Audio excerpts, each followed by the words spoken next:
Bartow, by the way, had a lot of work to do in Charlton's goal, and he did it in absolutely first-class style.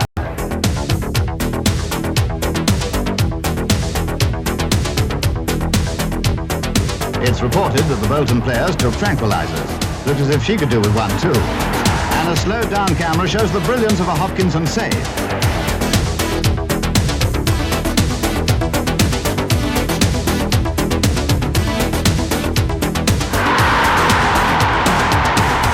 These Hungarians obviously know how to celebrate.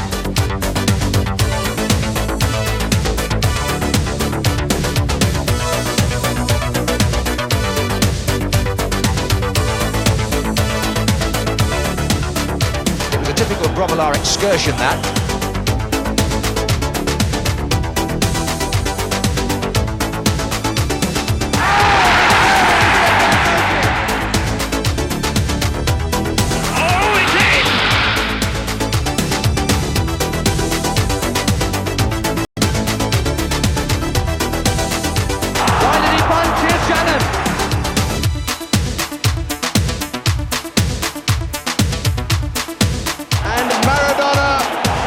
Argentina the lead.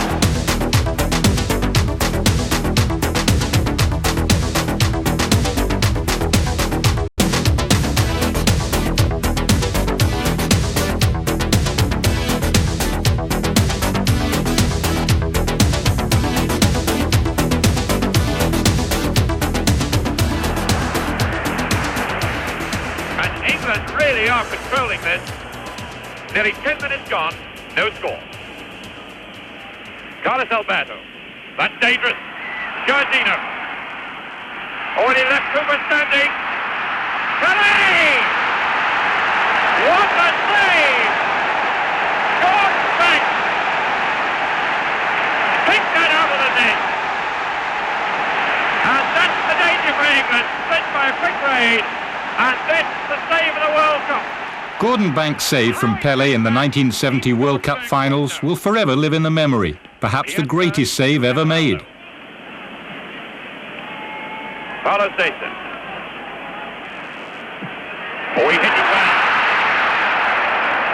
Viciously dipping and spinning. Number 10 is Helt. Now to Zähler. Emmerich in the middle. This is the German captain. That was dipping under the bar. But Banks was just one of a number of keepers who could justly make claim to the title of the world's greatest goalkeeper. Dennis Laws got it inside right to Hento, and the Spaniard... In 1963, a young Gordon Banks came face-to-face with the only goalkeeper ever to become European Footballer of the Year, the Soviet Union's Lev Yashin.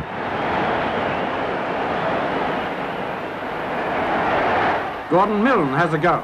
By the way, the Russian goalie, Yashin's called the Black Octopus. Member of the Order of Lenin, honoured master of sport, Lev Yashin's career spanned 3 decades. But Yashin came from a long tradition of outstanding continental goalkeepers.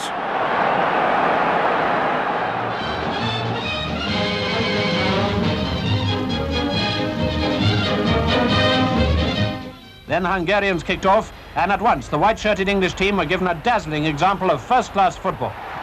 As the platform for the Hungarians' revolutionary success in the 50s, Gyula Grosic became a legendary figure and role model for aspiring young keepers everywhere. Then, during an English attack, Hungarian goalkeeper Grosic brought Rob down with a sort of rugger tackle, and a penalty was given. Matthews centres, a header from Rob, but Grosic saves.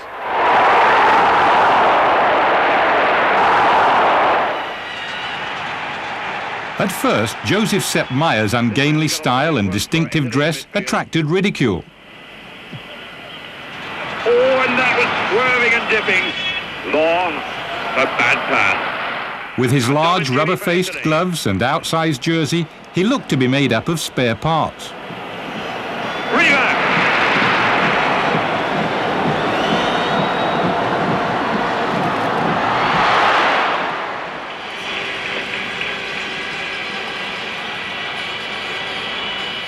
Brightness stretching.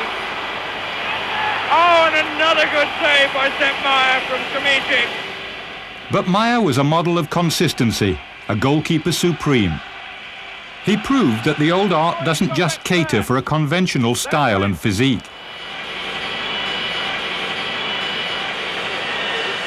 Dino Zoff was once described as a cold man with no nerves, but Mr. Unflappable became a national hero to millions of Italians, playing in 3 successive World Cup finals. Dietz. Holstenbein, what a great save! The first explosive moment, and Dino Zoff responding as he did the other night against Argentina. Holstenbein brought in for his first match with the right foot volley on the turn, and Zoff flying across to his left.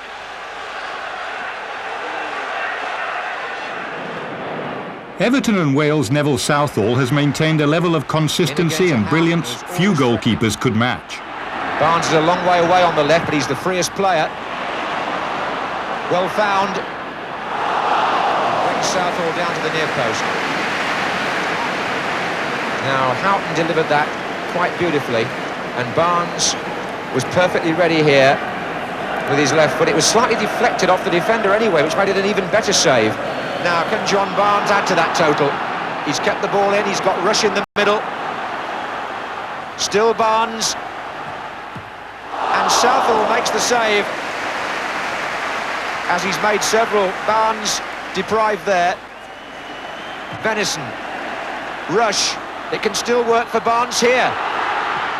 Ratcliffe in the way. Beardsley! Good save! He touched that. At his best, Southall was widely believed to be the top goalkeeper in Britain, but he had much to live up to.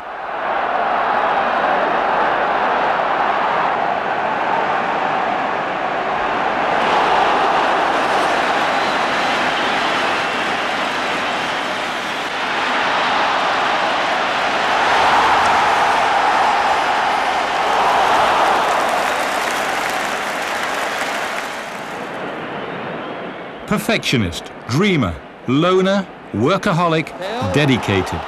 Every word would fit a man who, from the moment his career began, set out with a single-minded ambition to be acknowledged as the best goalkeeper in the world.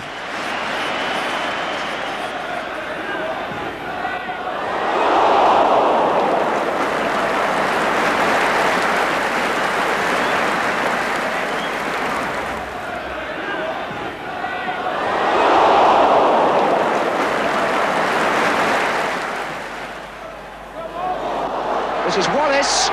Ferguson. Oh, what a save! Oh, outstanding goalkeeping by Shilton.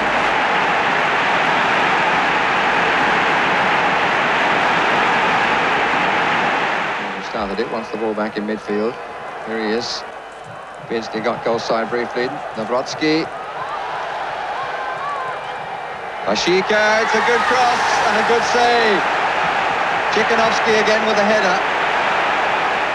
Great 4 or 5 man movement by the Polish side, and there's then coming outside Biswaddle, cross into the middle. Somebody to go on. Chaubert, Chekanovsky.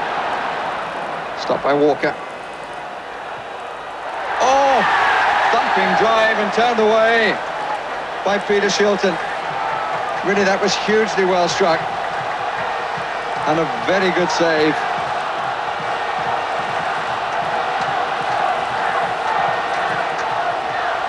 Robert Bashika it was. Got a deflection too. Just the fingertips. Bowyer to him, and Burns having to die in front. Strack, Van Gool. Very nearly unbearable to watch, let alone to play. Here's Konopka with a fine effort, and a good save by Shilton. Can he recover? And he does. Not only was that a good save, but he recovered his balance so well to grab the rebound. The only real save he's had to make, and he made it so well twice. Chivers. Dalglish! Who says goalkeepers don't win or save matches? Whether Peter Shilton was the greatest is open to question, but one thing is certain: never has a goalkeeper been more dedicated and obsessed by his craft. Midfield of Hamilton, Cassidy and Sharkey, and up front Morgan, McElroy and Finney. Pat Jennings was perhaps the most naturally gifted goalkeeper ever. Jordan! Oh, great save! That's why he's been capped 59 times. Masson with the flighted free kick, Jordan with the flying header, and Jennings responding, although I suspect there may have been a foul given. Just 16 seconds into the second half that happened, and Sammy Morgan having a quick word with Jennings, maybe about the side that Rioch favours. Hits the post. The penalty hit the post. Rioch deliberately left the rebound because he can't play it again, of course. Kenny Dalglish hit the bar, but in the meantime, I suspect, there was a Scotland player offside.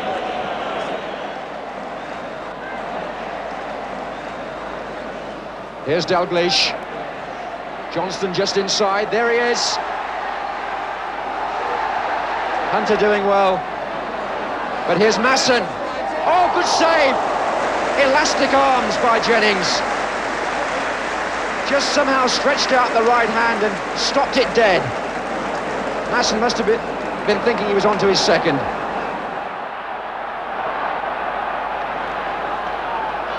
Richards. Goalkeeper yelling for it. And that's a shot by Hegan. And how about that? A real touch of the Pelés about that. Danny Hegan in tremendous form at the moment. No wonder the crowd applauded. The goalkeeper off the line, just inside the half, and what a shot it was. Jennings sprinted to get back, and it was, even then it was a good save. Hoddle.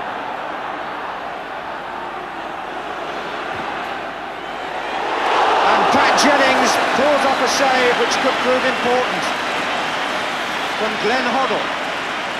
The first shot to cause any concern, and it was tipped aside by the 40-year-old keeper. An amazing shot stopper, Pat was brilliant at dealing with the high cross, sometimes one-handed.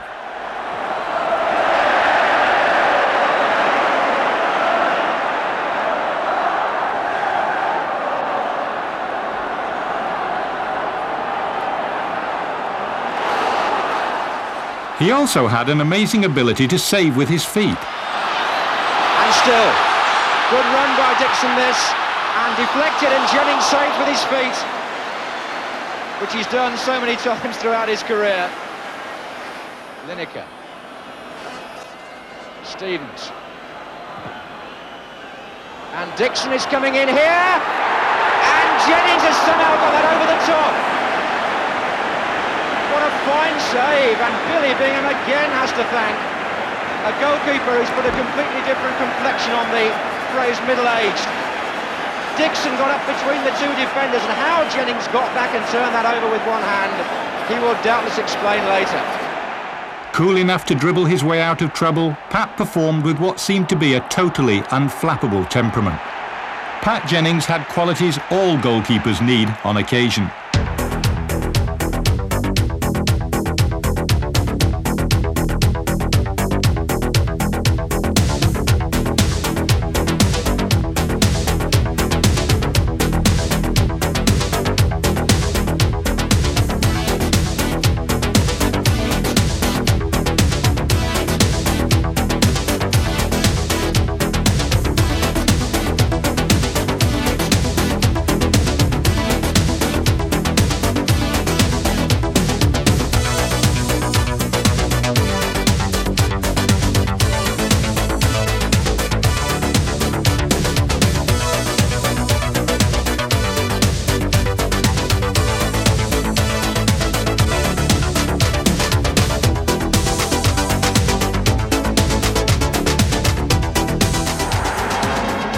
Few goalkeepers can have experienced such humiliation as Frank Haffey for Scotland against England at Wembley in 1961. In the 9th minute, Bobby Robson scored.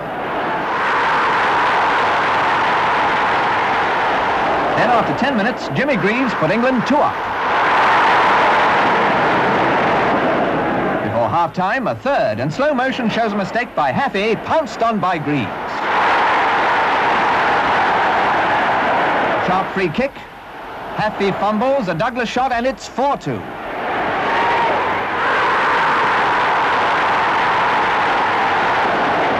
England's fifth came from Bobby Smith. Then came 4 English goals in 7 minutes, one from Johnny Hay. Another from Johnny Haynes. Jimmy Greaves gets his third.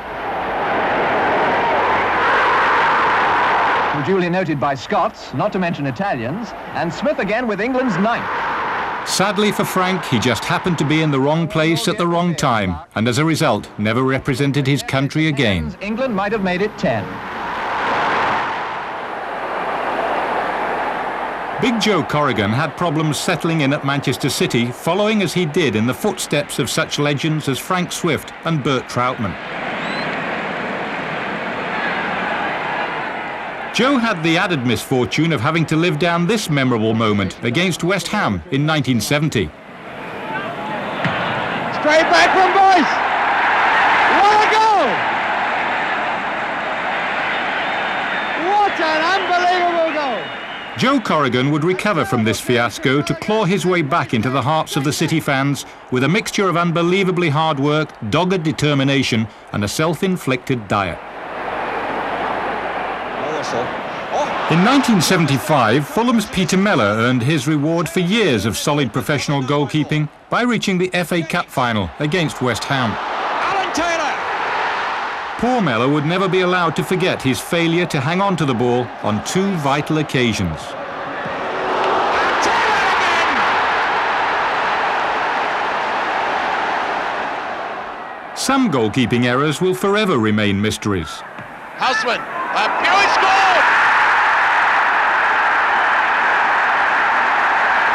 41 minutes, and Scrapers let in a sitter.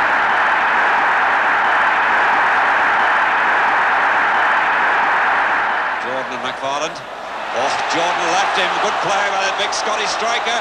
Problems here for England. Dalglish. And Clemence's day is now complete. A total disaster. The ball went right through his legs. Jordan made it all possible. He eluded McFarland far too easily. Played the ball at the right time. There didn't appear to be so much danger because Clemence had narrowed the angle, but the ball went right through Ray Clemence's legs.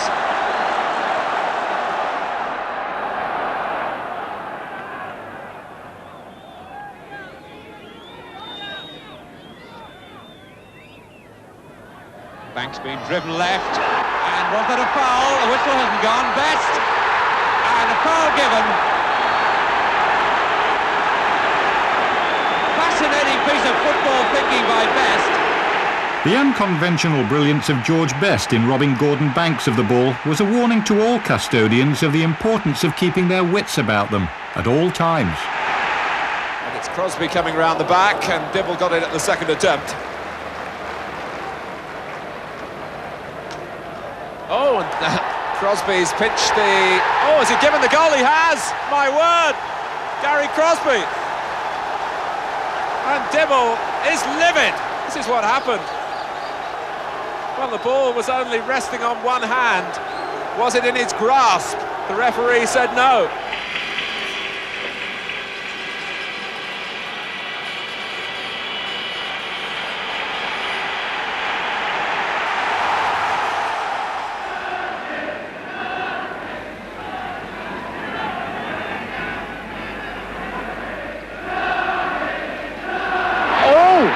Jennings has scored for Tottenham. Jordan's gone down the left. Pettigrew is in the middle. Dalglish is joining him. So is Masson. And it was awkward. Pettigrew, Dalglish, and neither could make it. And Pat Jennings looks round as if to say, well, what happened there? A ball knocked in by Jordan. Those bumpy patches in the goal mouth that Jennings was so worried about might have contributed to that. But Pettigrew seemed to have the chance, and then Dalglish, but still it wouldn't go in for Scotland.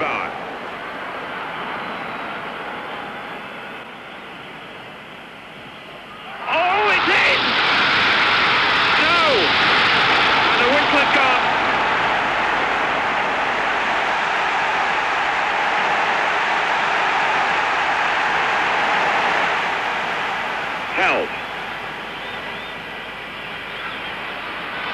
made the space.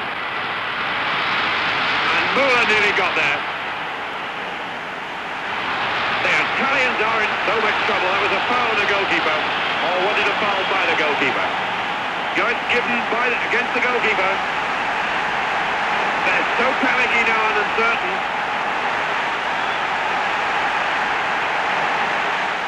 Few goalkeepers can have been as fortunate as Brazil's Felix in the 1970 World Cup finals. Though less gifted than most, he played for perhaps the most talented combination of footballers ever assembled in one team. He's got a great chance. He scored! What a terrible goal! Felix heading in.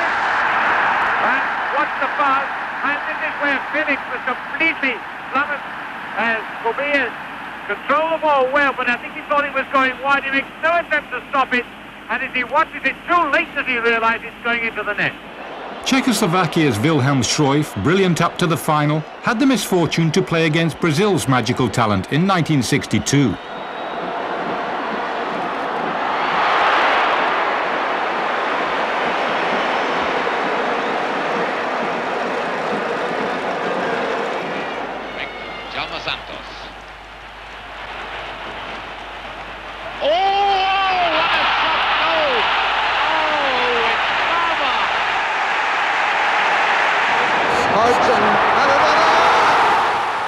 However gifted the goalkeeper, there is little one can do about that sort of intervention. Off the foot of Steve Hodge, and Maradona gives Argentina the lead.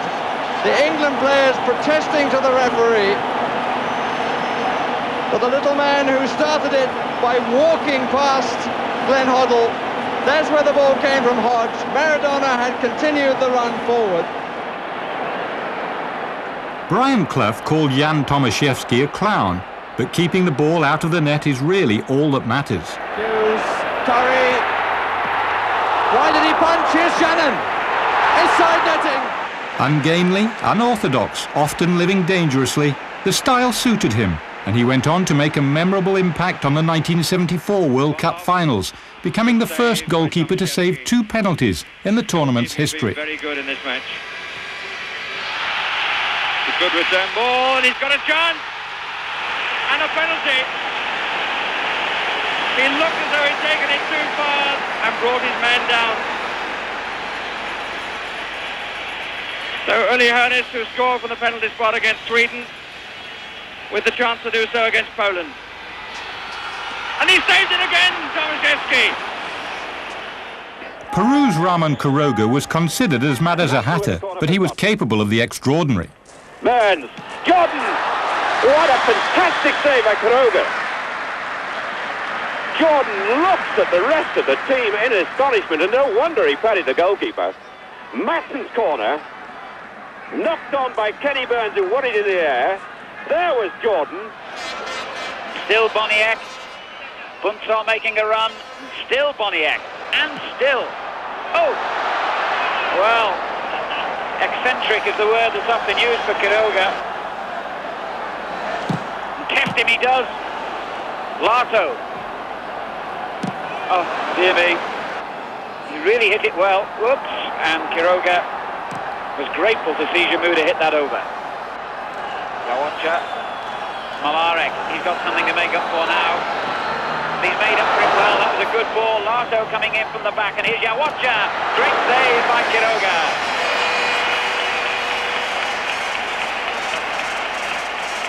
Hit strongly by the left back as it was pulled across the face of the goal by Lato. And Quiroga. Rioch. And a penalty given to Scotland. And Rioch came powering through then. And down he goes, and the decision does look a good one on the replay. Rioch down, the trainer called on, and Bobby Charlton. And he saved it! A brilliant save again by Quiroga. And twice in 5 minutes, the goalkeepers saved Peru. Masson had to wait, but he struck the ball firmly, but he was too close to the goalkeeper. Holland's Jan Youngblood must surely have been the most unathletic-looking man ever to have kept goal in international football. Stiff-legged with little gymnastic ability, Youngblood had an affliction of constantly blinking throughout a game. Just the same, he was capable of the miraculous. There's Rossi in there. Oh! And just wide, but how is he given the chance by Kroll? Holland don't seem to know where they are at the back.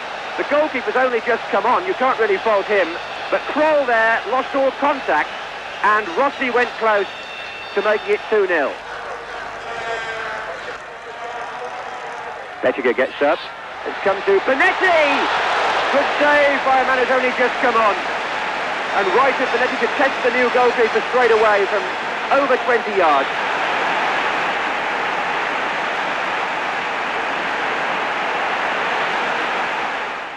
His performances in Argentina in 1978 had capped an eventful career, one of the highlights being the 1974 World Cup final.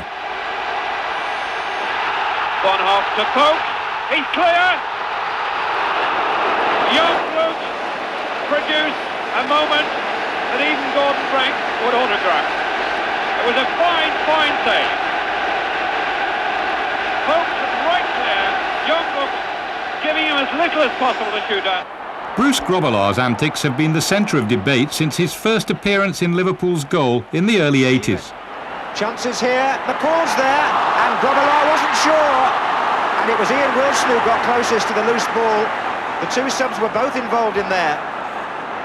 Grobbelaar had an escape. I think that's what you'd call handbags from 7 yards, yeah.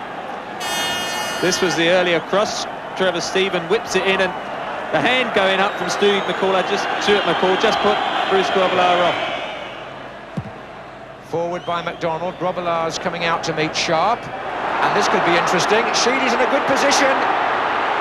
Sheedy, Hansen blocked, and Grobbelaar must have been relieved.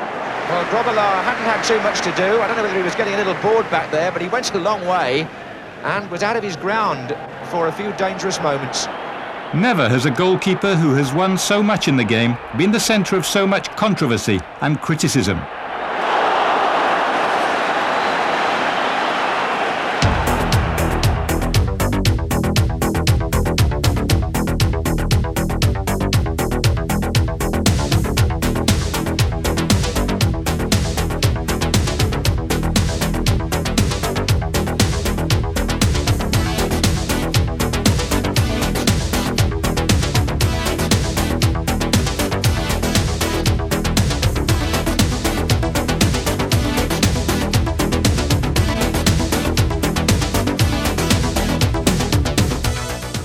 Here are the teams, Glasgow Rangers and Dark Shirts, playing on their own ground. John Thompson, Scottish international goalkeeper, is among the Celtic team who play in striped shirts. On September the 5th, 1931, a young goalkeeper called John Thompson came as close as anyone to ending the bigotry between Glasgow's two famous clubs, Rangers and Celtic. In doing so, however, he tragically lost his life after fracturing his skull in this incident.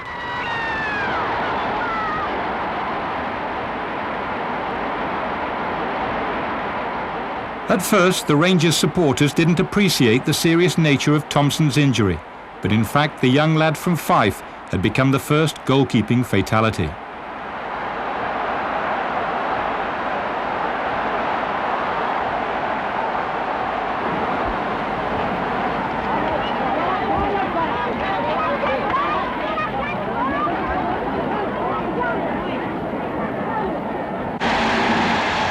Then enter the Gladiators, Manchester City, wearing striped shirts for the occasion. Manchester City's Bert Troutman nearly suffered a similar fate in the 1956 Cup final. Don Revie kicks off and the final is on. Birmingham rally and then a clash between Peter Murphy and goalie Bert Troutman. Troutman's hurt. Let's have a look at that collision in slow motion. Diving at Murphy's feet, the former German paratrooper, and POW certainly collects a nasty one. A nasty one indeed, for unknowingly, Troutman's bravery had led to a broken neck. At any time in the closing minutes, a severe jolt could have killed him. Then he's in collision again, and this time it seems to be winded. The final whistle, victory for Manchester City, and congratulations all round. Troutman is obviously still in pain. Never mind, Bert Troutman, there's something extra special waiting for you in the changing room. Up for the cup, up with the cup. What a day, what a crowd, what excitement. Led by managers Busby and Houghton, Manchester United and Aston Villa took the field. A year later, Wembley witnessed another horrendous moment. And the first sensation, Peter McParland shoots straight at Ray Wood, follows up his shot and their heads collide. Both men are down, but it's obvious that the Manchester goalie is knocked out. Jackie Blanchflower puts on a goalie's sweater and Ray Wood is carried off the field. How badly was he hurt? That was the question. Although Manchester United's Ray Wood recovered, his cheekbone had been shattered as a result of Peter McParland's blatant challenge. Blanchflower, who's kept goal before, was performing wonders in his place. Spectators were in a state. Gets you down, don't it? 100,000 or so were there, and they fairly cheered Matt Busby, who had recovered sufficiently to be present, as his Manchester United men came out. Tragically weakened by the Munich air crash, Matt Busby's Manchester United side fought bravely despite this controversial incident in the 1958 Cup final against Bolton Wanderers. Attacking. Then a hard shot from Stevens is held by Gregg, and Lofthouse puts him and the ball into the net.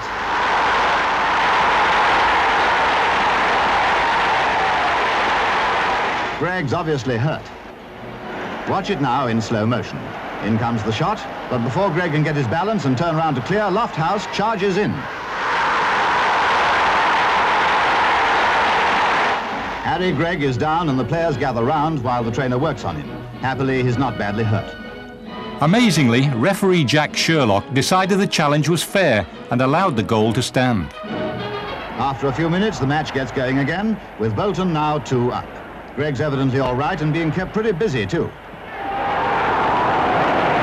The support for Celtic was overwhelming and clearly designed to intimidate their opponents. Unhappily, in the modern era, goalkeepers have on occasion become the targets not only of the opposition, but of the spectators as well, as in the European Cup Winners' Cup tie between Celtic and Rapid Vienna. While the Scots were feeling rather sorry for themselves, Rapid Vienna broke away incisively, and it was left to Peter Vercourt to run clear and give the Austrian side a 4-1 aggregate lead. Well, if things weren't bad enough for Celtic, the second half produced one of the ugliest scenes in the history of British football. The repercussions of this shameful incident in the second half could be even more serious. A spectator ran onto the pitch and attacked the Rapid Vienna goalkeeper Führer. If a bottle thrown from the crowd can end in a rematch, what price will Celtic have to pay for this? At least Führer wasn't seriously injured and went on to make 2 great saves.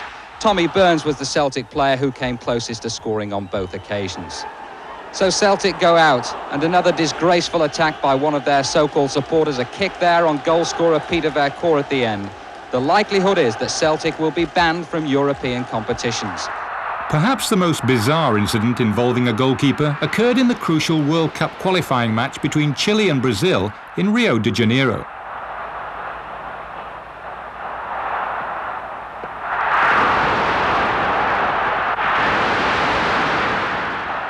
"1-0 down and needing to avoid defeat, Chile's talented goalkeeper Roberto Rojas claimed to have been hit by a flare thrown from the terraces.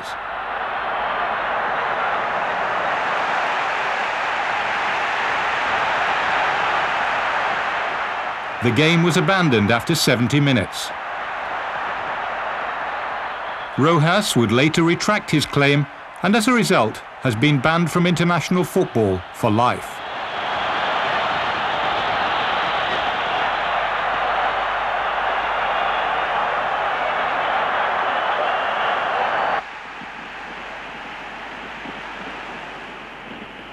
Right.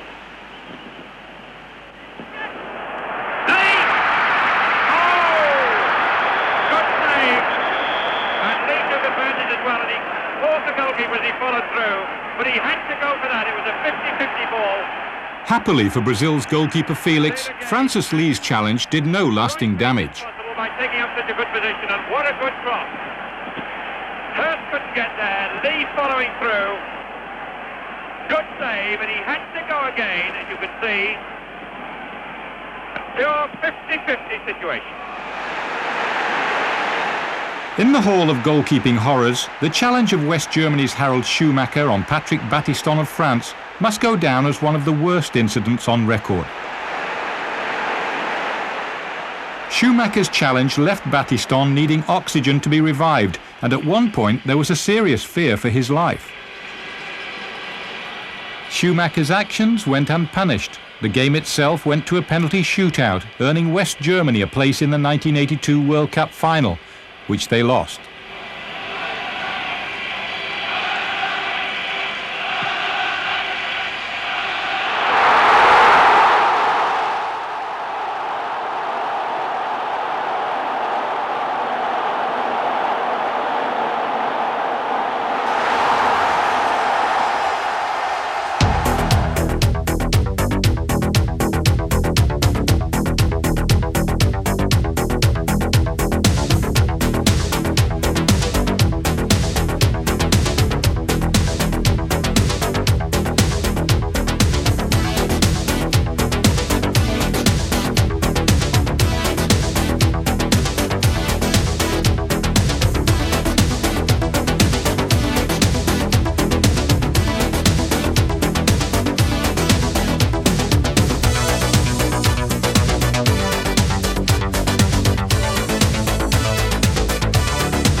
Minutes of the second half gone.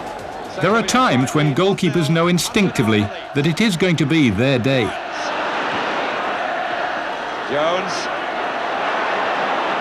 Marini. Leeds are really pushing forward. Cherry, brilliant save, and Lorimer makes it one each. No. Astonishing. They're appealing to the referee. Lorimer thought he'd scored. Well, really, that was astonishing. Lorimer tried to side put it in. It came off the goalkeeper, the underside of the bar, and that's as close as Leeds have been and will ever be without scoring. Here's Beardsley.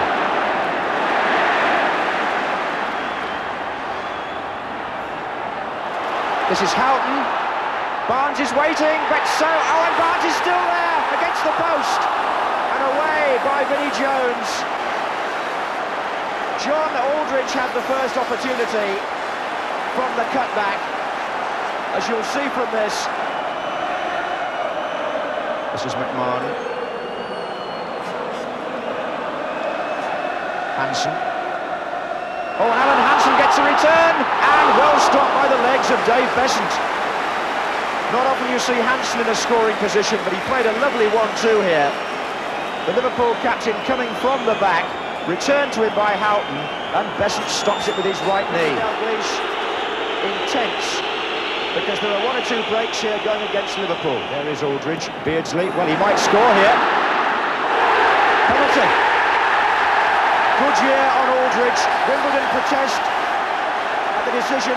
Goodyear thinks he played the ball, and here we have high drama, because Aldridge, who I think might have been replaced a moment later, is the penalty taker. And never has a penalty been missed in the FA Cup final at Wembley. Well, that's what it was given for. More of that in a moment. Besant thinks that, or thought the kick might go to his left or the right as we look, if Aldridge decides to go the same way as in the semi-final.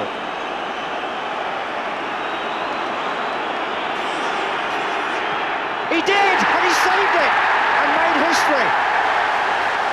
The first time ever that a penalty kick has not been converted in the FA Cup final here, and Besant did guess right. His homework paid off, and Wimbledon is still in the lead.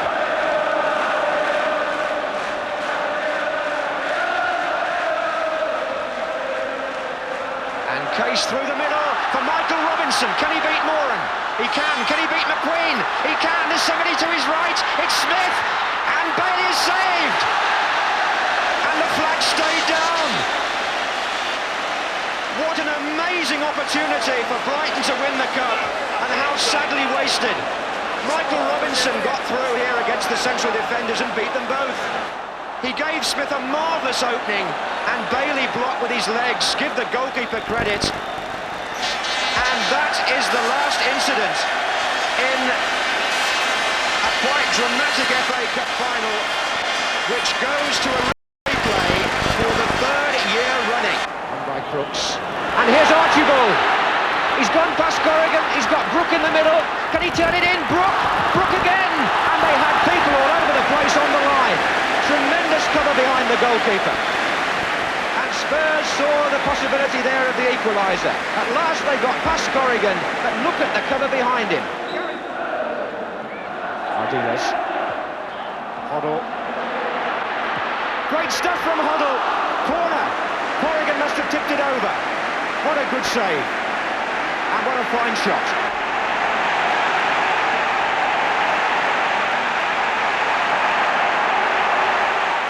25 minutes gone in the second half in Lyon. In Group C, France won, Soviet Union won. In a match of considerable quality. Here's the goal scorer for France, Fernandez. Stopira with Demianenko. And he's beaten him. And he's got Papin in the middle. And here's Papin! Oh, great save by Desailly. He made his own luck. It seemed to hit him.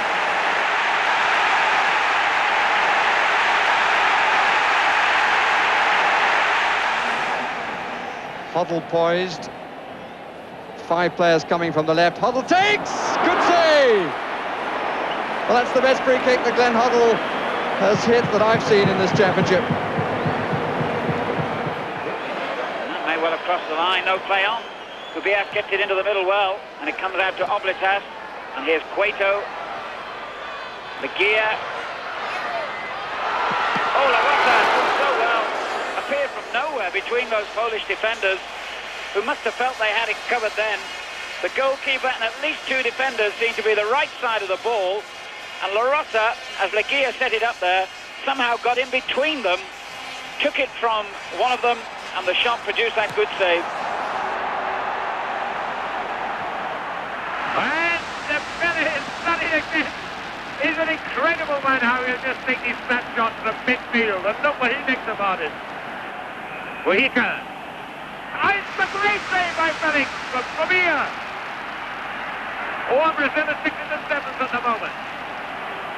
Zawalski.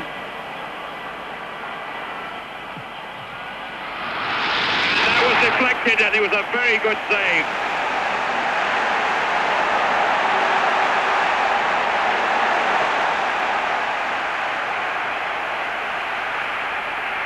Albertosi taking no chances. Now Labuda. Muller. Taylor. Against Taylor and Muller. There's Overard. Taylor. Brilliant save. Powered down that header was. And Albertosi's earned his money. Now Law.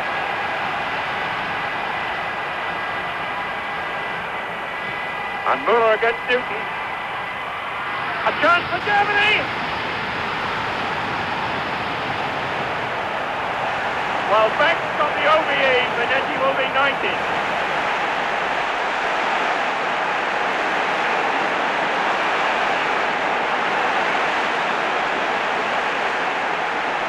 Hunter.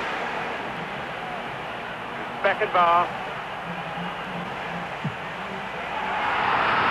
Great shot, swinging all the way, well dealt with by Benetti. But Beckenbauer, having found the goal once, is now finding the target.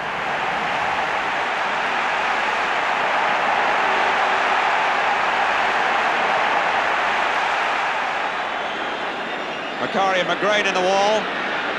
Alan Ball waiting patiently.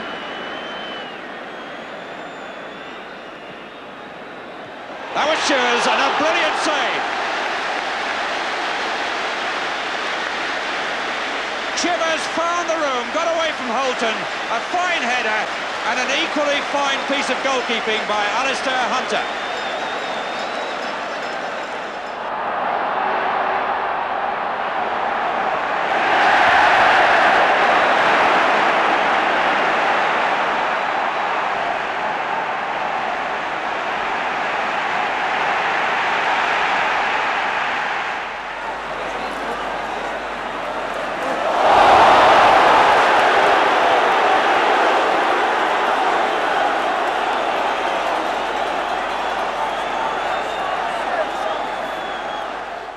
But no matter how talented or lucky the goalkeeper, few can claim to have dribbled the length of the field from his own penalty area to score in the opposition's net. Un de ses partenaires. Il passe en revue 5 joueurs du resteur qui pensaient que la balle était sortie. Pour conclure, il adresse un véritable boulet de canon qui surprend le gardien Caillou.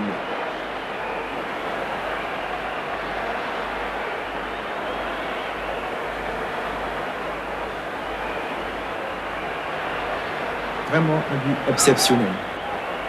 D'habitude, les gardiens encaissent des buts incroyables. Eh bien, le Romandais a bouleversé les choses. Lui, un gardien de but, il a marqué un but incroyable. Some goalkeepers are gamblers and showmen. Others are humble and self-effacing. But whatever their individual characteristics, whether they be hero or villain, one thing is beyond dispute. To be a goalkeeper, you've got to be crazy. It's a goal! It's a goal! No, he's not giving it. He's not giving it.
Nearly 10 minutes gone, no score. Carlos Alberto, that's dangerous. Giardino, already left Cooper standing. Pelé! What a save! Good back! Take that out of the net. And that's the danger for England, split by a quick raid. And that's the save of the World Cup.